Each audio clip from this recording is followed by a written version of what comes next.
Assalamualaikum warahmatullahi wabarakatuh. Selamat pagi semuanya. Selamat datang kembali di kelas kimia untuk 10 MIA di pertemuan kita yang kelima. Jadi hari ini kita akan membahas mengenai ikatan kimia. Yang pertama yaitu mengenai kecenderungan suatu unsur untuk mencapai kestabilan. Peranan elektron pada pembentukan ikatan kimia. Sudah kita pelajari sebelumnya mengenai konfigurasi elektron. Kemudian gas mulia itu adalah pada golongan 8A. Nah, konfigurasi elektron gas mulia. Jadi Lewis dan Kossel itu mengaitkan kestabilan gas mulia dengan konfigurasi elektronnya. Karena konfigurasi dari gas mulia atau elektron valensinya atau elektron pada kulit terluar itu adalah 8, di mana dia itu stabil. Gas mulia itu mempunyai konfigurasi penuh ya, jadi semua kulit terluarnya itu terisi penuh, yaitu konfigurasi oktet atau mempunyai 8 elektron pada kulit terluar, kecuali helium dengan konfigurasi duplet atau 2 elektron pada kulit terluar. Jadi semuanya itu elektron valensinya itu 8 kecuali helium gitu, karena helium nomor atomnya 2.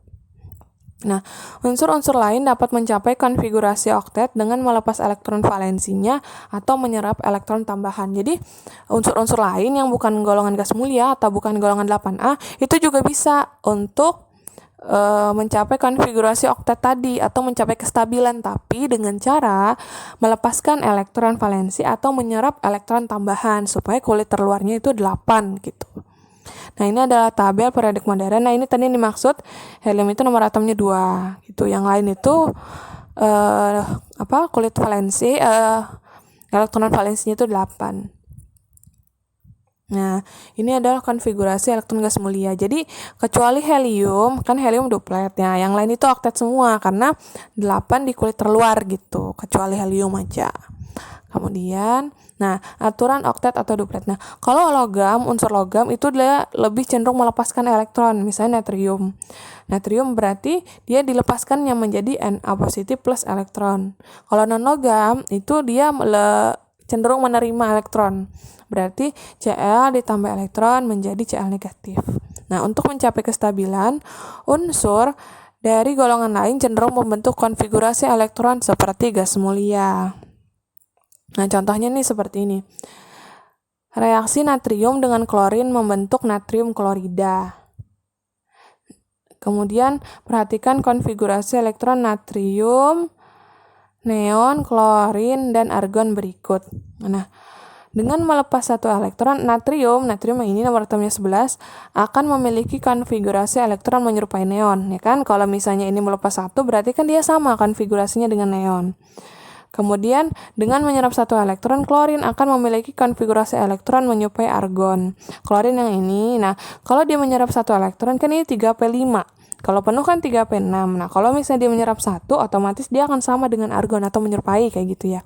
Karena konfigurasi elektronnya jadi sama. Nah, dibandingkan dengan konfigurasi gas mulia terdekat, neon, natrium, neon dan natrium kelebihan satu elektron, sebaliknya klorin kekurangan satu elektron. Ketika natrium itu yang ini direaksikan dengan klorin yang ini Cl.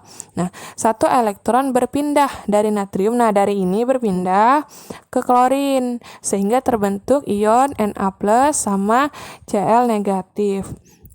Nah, ini kan tadi nomor atomnya 11, berarti konfigurasinya kan seperti ini. Nah, kalau dia melepas, berarti akhirnya elektron di kulit 3S itu kosong karena dia melepas, kayak gitu. Kemudian, kalau yang Cl tadi kan 17 ya. Nah, kalau dia menerima 1, berarti penuh gitu konfigurasinya. Jadinya di kulit terluarnya itu jadi 8 coba. Yang ini kan 2S2, 2P6, kan 8. Ini juga jadinya 3S2, 3P6, maka 8, kayak gitu. Jadi, dia bisa mencapai kestabilan juga, tapi dengan cara itu tadi, melepas atau menerima elektron. Jadi, prosesnya itu kurang lebih digambarkan seperti ini.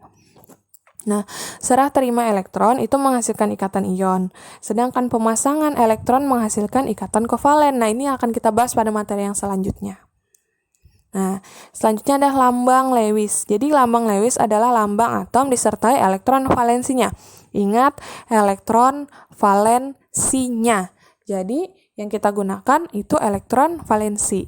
Nah, elektron valensi dinyatakan dengan titik atau tanda silang. Jadi bisa tanda titik, bisa tanda silang.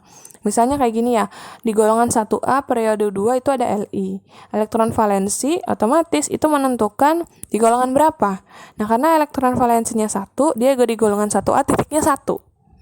Kemudian Be itu elektron valensinya 2, maka titiknya 2, dan seterusnya sampai 8. Nah, lambang Lewis ini untuk lambang Lewis unsur untuk gas mulia itu menunjukkan 8 elektron valensi yang terbagi menjadi 4 pasangan. Coba lihat. Ya kan? Dia ada 8 berpasangan maka jadi 4. Nah, lambang Lewis unsur dari golongan lain menunjukkan adanya elektron tunggal atau elektron yang belum berpasangan. Coba lihat. Ini nggak ada pasangannya, ini nggak ada. Jadi yang full pasangan semua yang ini. Yang 7A juga masih ada 1 yang tidak berpasangan, kayak gitu. Nah, lambang Lewis ini digunakan untuk menggambarkan struktur Lewis, yaitu bentuk struktur untuk molekul yang semua elektron valensinya digambarkan sebagai titik atau garis untuk menunjukkan ikatan kovalen. Berikut adalah cara untuk menggambarkan struktur Lewis. Nah, yang pertama, tentukan semua atom yang membentuk molekul. Buatlah kerangka strukturnya dengan atom pusatnya biasanya adalah atom pertama dalam rumus kimianya. Misalkan, kita akan menggambar struktur Lewis dari NF3. Ini adalah rumus kimianya, berarti yang pertama adalah N. Maka N yang kita buat terlebih dahulu. Kemudian F-nya ada 3, baru kita buat 1, 2, 3. Bisa ya dipahami? Kita lanjut langkah yang kedua. Tentukan elektron valensi dari atom-atom berdasarkan golongannya pada tabel periodik unsur. Elektron valensi untuk atom N itu ada 5, sedangkan elektron valensi dari F itu ada 7. Kalau kita konfigurasikan seperti ini. Karena nomor atom N itu 7, nah elektron valensinya yang ini. Nah, ada 5. Nah, kemudian yang ketiga, tulislah semua elektron valensi atom pusat dengan lambang titik. Letakkan satu elektron pada sisi yang terdapat atom lain, sisanya letakkan secara berpasangan. Nah, kita lambangkan titik. Tadi ada berapa? Ada 5. 1, 2, 3, 4, 5. Nah, karena mana tadi? Nah, letakkan satu elektron pada sisi yang terdapat atom, sisanya letakkan secara berpasangan. Jadi setelah ini sudah kita isi, yang tidak ada temannya langsung kita pasangkan saja di sini. Itu kemudian, nah, tulislah semua elektron valensi atom lainnya dengan lambang titik, sehingga membentuk pasangan elektron dan mengikuti aturan oktet atau duplet. Ingat, aturan duplet hanya untuk atom helium. Nah, tadi kalau yang F itu berapa konfigurasinya?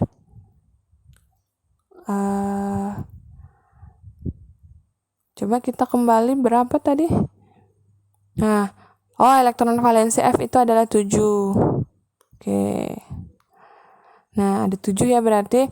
Kita gambar, kita buat 1, 2, 3, 4, 5, 6, 7.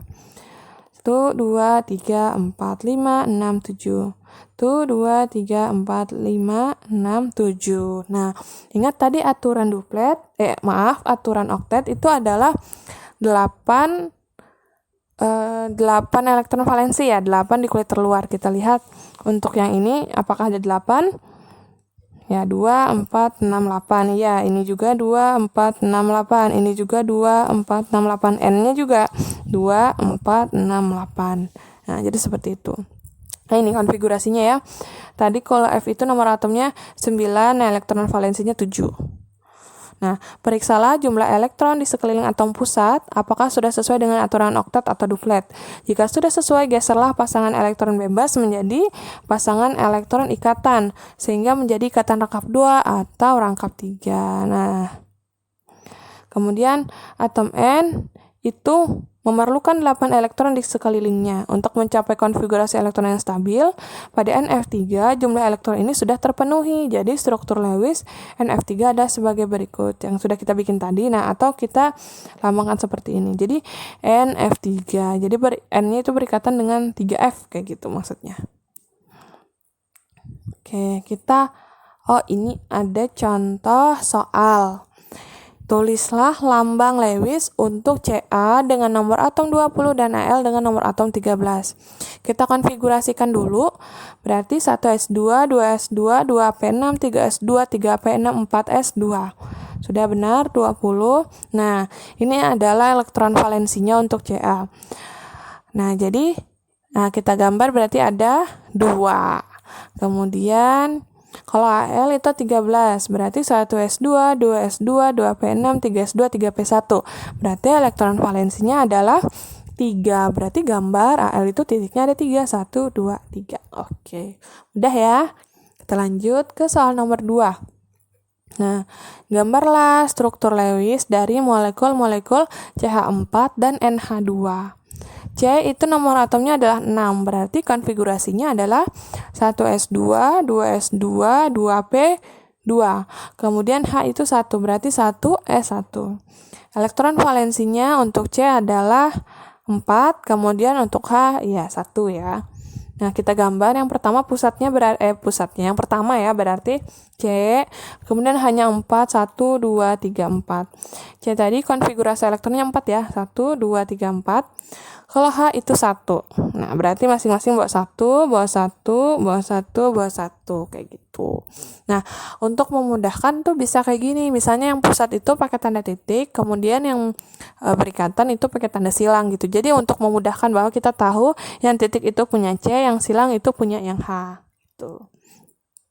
Kita lanjut. Nah, kalau N 7 berarti konfigurasinya 1s2, 2s2, 2p3. Maka elektron valensinya itu 5, kalau H itu 1.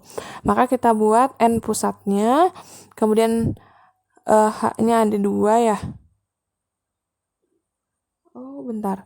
Sepertinya ini bukan NH2 ya, tapi NH3. Mohon maaf. Kita rubah dulu. Nah, NH3. Oke, kita lanjut. Nah, NH3 berarti 1, 2, 3. Kemudian N itu nomor atomnya, elektron valensinya itu ada 5. Berarti 1, 2, 3, 4, 5. HD1 berarti 1, 1, 1. Nah, mudah ya untuk materi yang ini. Oke, sekian yang dapat Ibu sampaikan. Semoga bermanfaat. Jika ada yang ingin ditanyakan, silakan ditanyakan. Jangan lupa materi yang hari ini disalin di buku catatan. Sekian, salah hilaf mohon maaf. Wassalamualaikum warahmatullahi wabarakatuh. Selamat pagi.